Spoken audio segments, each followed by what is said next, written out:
안녕하십니까. 신후 법률사무소의 김용대 변호사입니다. 오늘은 개인회생 절차에 있어서 과연 얼마를 변제해야 하는가에 대해서 간략하게 알아보도록 하겠습니다. 개인회생 절차 진행에 있어서 결국은 가장 궁금해하는 게 내가 얼마를 변제해야 하는가 그 문제인데, 변제 계획 기간을 이제 3년에서 5년으로 짜잖아요. 3년에서 5년으로 짜는데, 거기서 결국은 가장 중요한 건 나의 재산, 즉 나의 청산 가치가 얼마냐, 그 다음에 내 개인 소득이 얼마냐죠. 보통은 예를 들어서 나한테 별다른 재산이 하나도 없다. 별다른 재산이 하나도 없고, 채무도 최근 채무라든지 주식 투자라든지 사행성 채무가 없다라고 할 경우에는 본인의 세후소득이죠. 본인 세후소득을 이제 12로 나눈 다음에 그 월 세후소득에서 최저생계비를 빼면 돼요. 개인회생에서 인정되는 최저생계비를 빼면 되는데, 1인 생계비 같은 경우는 올해 기준으로 124만원, 2인으로 만약 된다면 207만원, 3인으로 된다면 266만원인가 그렇게 공제를 하게 되죠. 그런데 만약에 혼자 산다 그러면 당연히 1인 생계비가 공제가 되고, 나한테 피부양자가 있다, 내가 특별히 부양할 사람이 있다, 그렇게 되면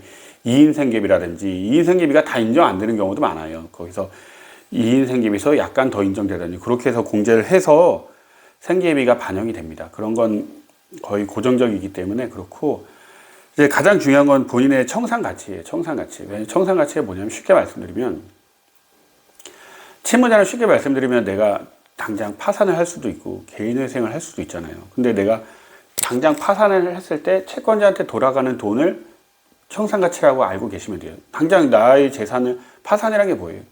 나한테 꼭 필요한 재산, 지금 면제 재산을 빼고 나머지를 다 털어서 채권자들한테 나눠주는 거잖아요. 그럼 내 재산 당장 다 털어져서 채권자들한테 나눠주는 돈이 5천만 원이야.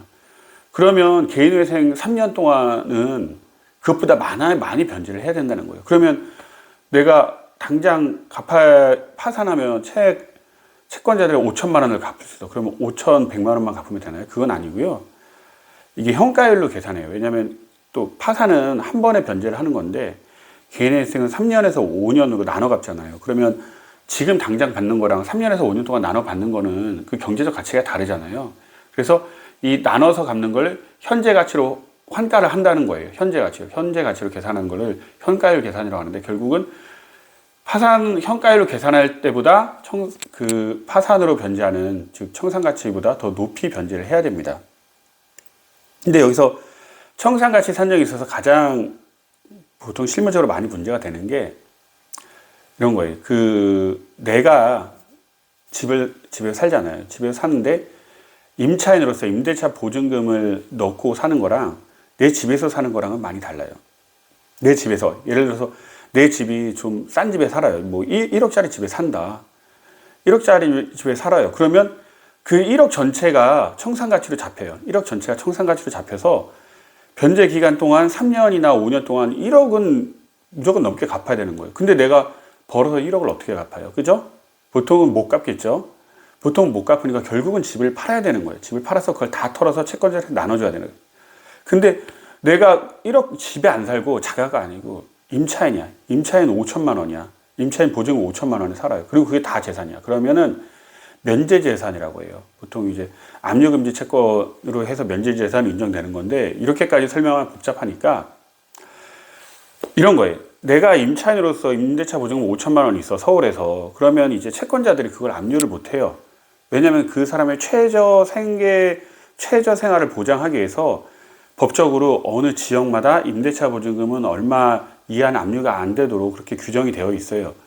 근데 내가 임차인으로 5천만 원 살아. 근데 어차피 이건 압류가 안 되잖아요. 채권자한테. 그래서 채권자를 안 줘도 되는 돈이야.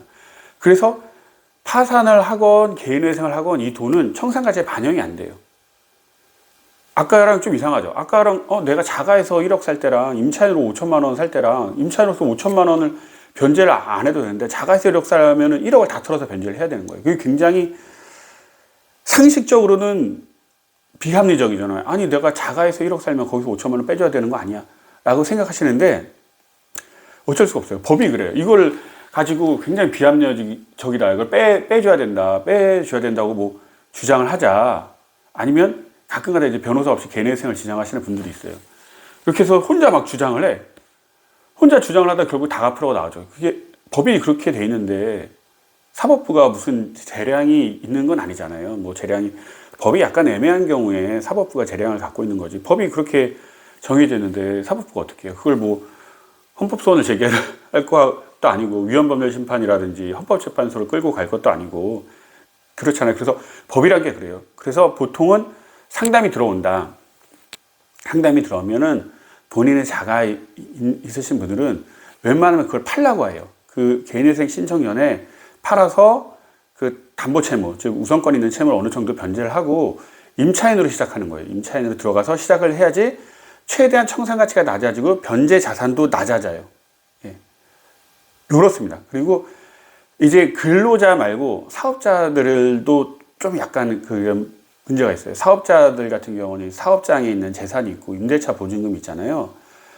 그러면 사업장에 대한 임대차 보증금은 주택 임대차 보증금과는 달라요. 최저 임대차 보증금이 보장이 안 돼요.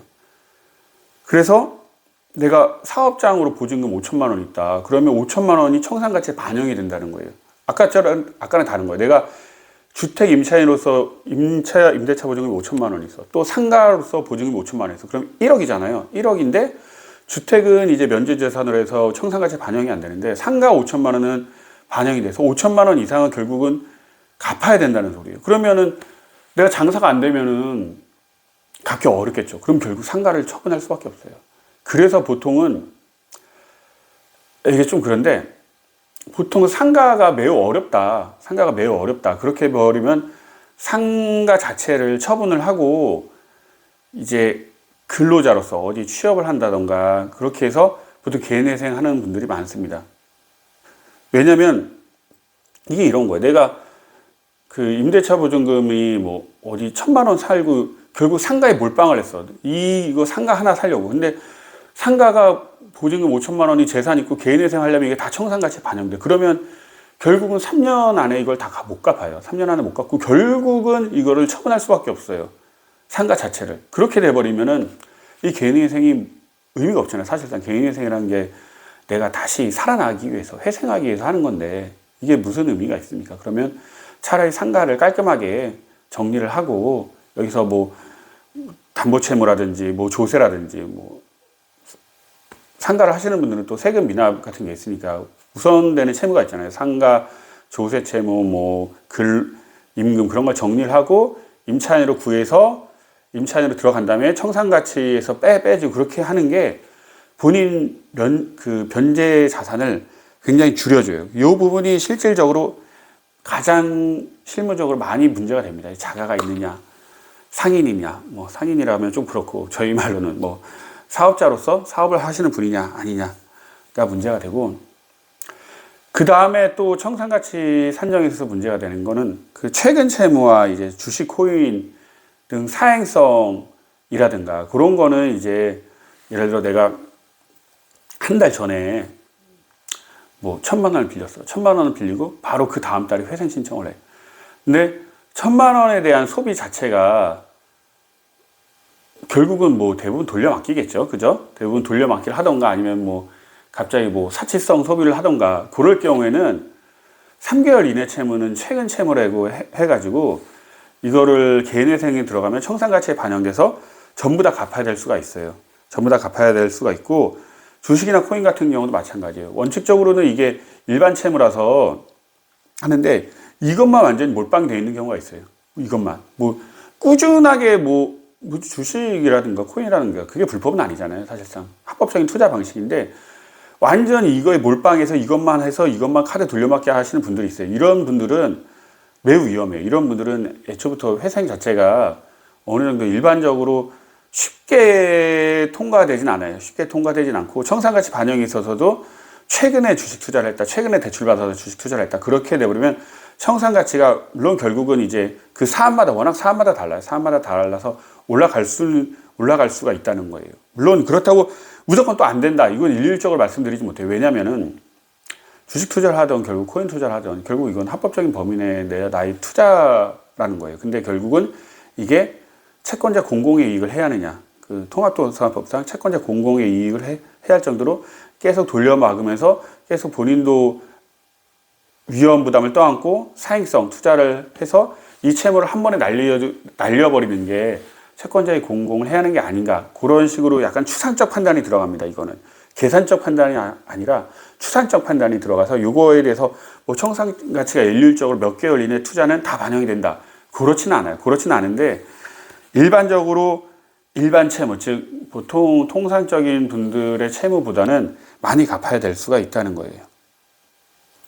이렇게 물론 실무적으로 가장 개인회생에서 얼마를 변제해야 하는가, 결국은 본인 소득이 제일 중요하겠고요. 본인 소득 다음에 청산가치가 가장 중요하죠. 청산가치에 있어서는 실무적으로 가장 문제가 되는 경우는 결국은 자가를 가지고 있느냐, 사업장을 가지고 있어서 사업장에 재산이 있느냐, 그 다음에 상가 보증금이 있느냐, 그 다음에 최근 대출이라든지 주식 투자라든지 비트코인 같은 걸 사행적인 행위를 좀 많이 했느냐, 그런 걸 종합적으로 판단해서 결정되어지기 때문에 뭐 정확히 뭐 변호사 사무실 가서 내가 얼마를 변제해야 되느냐 하고 상담을 했다고 바로 답이 톡 튀어나오는 건 아니에요. 그렇게 나올 수는 없습니다. 구조적으로. 그렇게 만약에 어느 법률사무소나 어느 상담 갔더니 얼마를 갚아야 된다고 하고 갑자기 기계 뽑듯이 촥 해서 얼마 그건 당연히 그런 사례는 없습니다. 그런 사례는 없고요.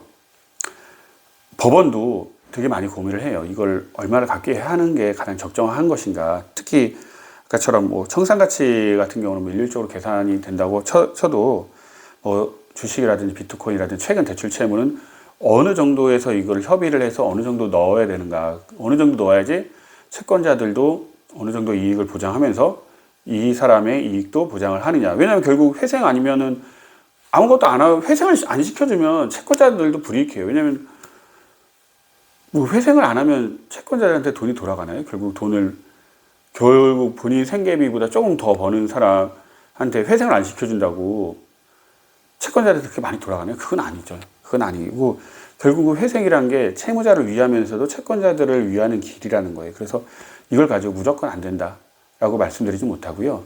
이걸 가지고 기계적으로 얼마를 갚아야 된다, 이런 법률사무소도 잘못된 상담이야. 그렇게 판단하지는 않아요. 법원이 굉장히 심사숙고하고 굉장히 밀당을 많이 해요. 이걸 어디까지 갚을 수 있느냐, 그런 식으로 해서 결정되어지기 때문에 최종적으로는 뭐 본인에게 이런 부분이 있으면 법률사무소에 찾아와서 최대한 많은 소명 자료와 그런 걸 적극적으로 제출하는 게 맞습니다.